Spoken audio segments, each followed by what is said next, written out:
If you're like me and you have a Buick Roadmaster, you might be familiar with the fact that the horns, as they age, decide that they like to honk themselves.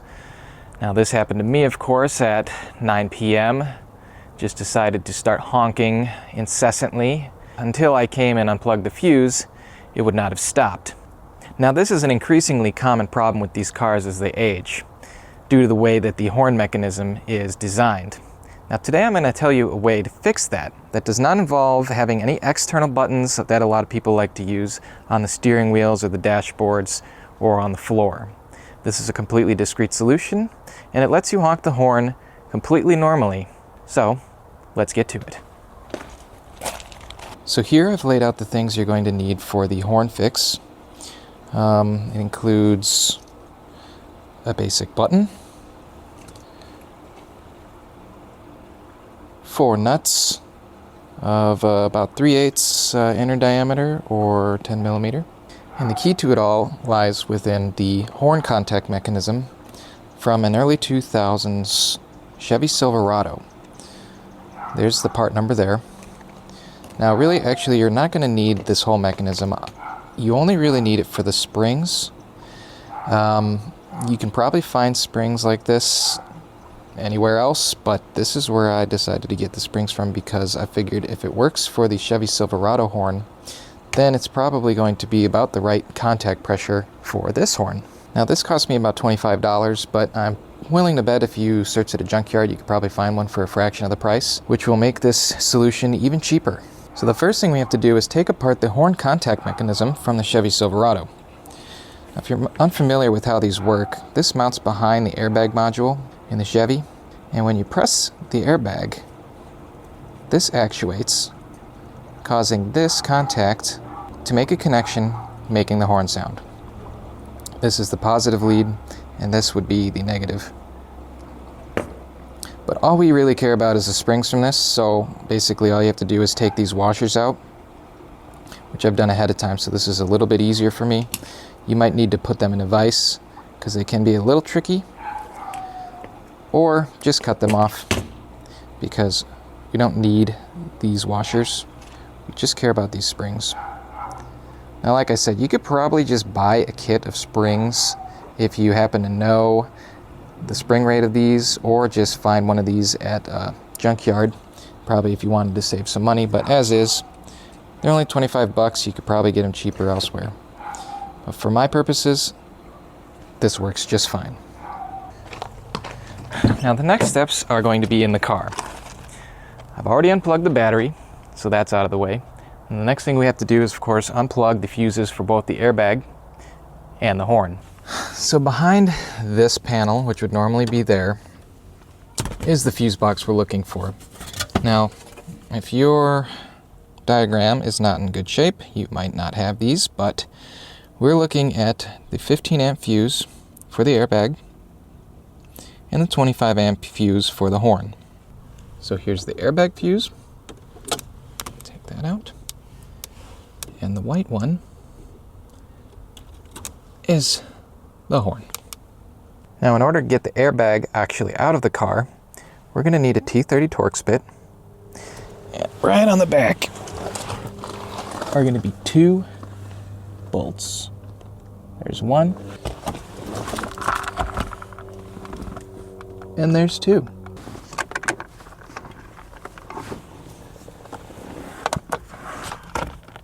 You can alternate sides so it doesn't decide to get crooked. And there we have it. So on the back of the airbag module, there's going to be 3 connectors. The big yellow one is for the airbag, and the ones on the left and the right are for the horn. Now I've already sort of pre-done these, at least the horn ones. So you just need to unplug those. And then getting the airbag one off will require taking this green lock mechanism out and then pressing down and pulling.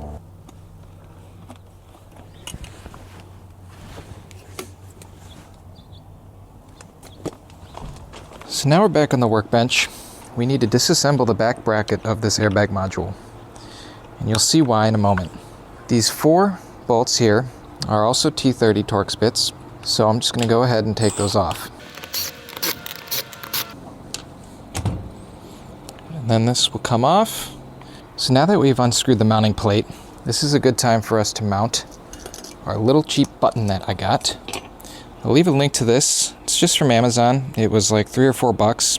Comes with tape on the back. Now, I found that a good location is going to be right on this top here, because basically that's going to correlate when this is back together to sort of the top of the horn. So you're just going to be able to press right up there, just as you would naturally. You could put your button elsewhere, but I think this is a good spot for it. Right about there. And then we'll just sort of string the wire back through the back here, because we're going to need that later.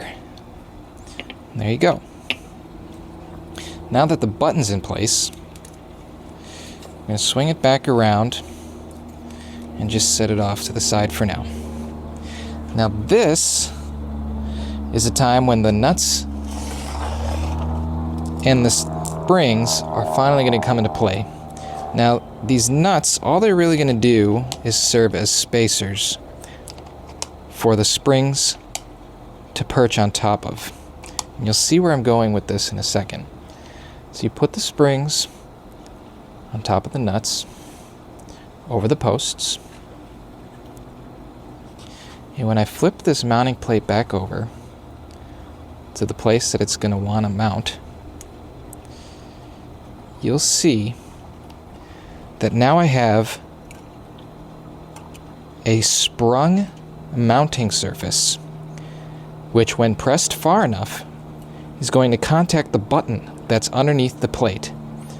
And this is going to behave exactly, just about exactly the same as any modern horn mechanism functions. So from here, I'm going to put our screws back in. But the key, of course, is to do it in an even pattern so your springs don't fly out. But also, we're not screwing these screws all the way in. And you'll see why, if you haven't already figured it out. Because what we need to have here is some spring left over. See how that clicks now?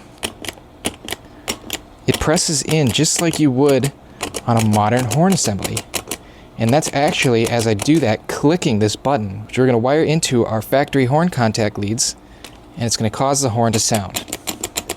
Now, just to give you an idea of where that button is sitting, you could see how close it is to this back metal surface.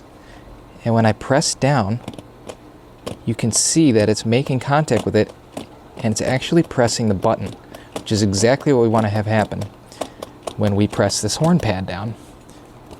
So now we're going to go put this back in the car and dial in how much we want this spring action to be so that it contacts without having to press too hard. Alright, so we're back in the car. Now these two contacts here are what connect the horn buttons. Now first we got to take out this positive lead and then the negative one. To do the positive, you just need to push and twist this, and it'll come right out. It's pretty common for most GM vehicles from what I could tell. And then this one's just a spring clip. And then the whole thing's out. But we're gonna keep this, and we're actually gonna use it. We're gonna basically splice right into it with our new wire leads from this one. So all we're gonna do is take our positive and splice it in to the positive lead on the connector we already have, and do same with the negative lead. And how we're going to do that, we're going to do the positive first. It's going to take a bit of finessing, but I'm just going to feed it up this tube so that it basically connects with the rest of these guys here. Here it comes. And I'll feed it into here as best that I can. Good. So now we have that. And now you can do any number of ways to connect this. I'm going to do the everyman way, and I'm just going to twist it and secure it with electrical tape. Now you can solder it. I do have a soldering iron, and if this doesn't hold, then maybe I'll go back in and I'll solder it. But I think just for anyone else who wants to try this, you could just sort of twist it together And I've already confirmed that this does in fact work well enough. And I'm going to tie that down with electrical tape. And that's kind of how it's going to look once you've got the electrical tape around it. And then make sure to get this spring nice and seated. It took a little bit of effort to get this spring back around the tape because it's now thicker, but no problem there. Now we're going to do the same for the negative. And there is the negative side. Now again, you can do this any number of ways. You can solder these together, maybe for a more permanent solution, or for that matter, even just cut the positive and negative leads off of these connectors and splice right into it, either by soldering or butt connectors. But I wanted to go with something that was completely reversible, just in case, you know, maybe I come across another airbag module in the future that works, which is highly unlikely, but you never know. Or maybe somebody will refurbish them. But for now, this is what I'm going to do, so it's totally reversible. So now that this is all back together, we can basically just plug it all back in, just as you would normally. Screw the airbag back on, and give it a shot. Plug all our fuses back in, plug the battery in, and give it a go. There's one, there's two.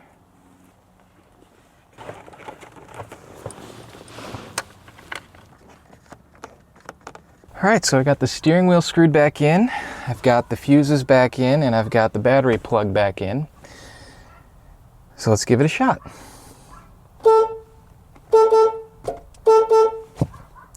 Works just like a normal horn. No buttons on the steering wheel, behind the steering wheel, no external buttons on the dash. And yes, I know I'm missing one of the notes on my horn. I'll figure that out next.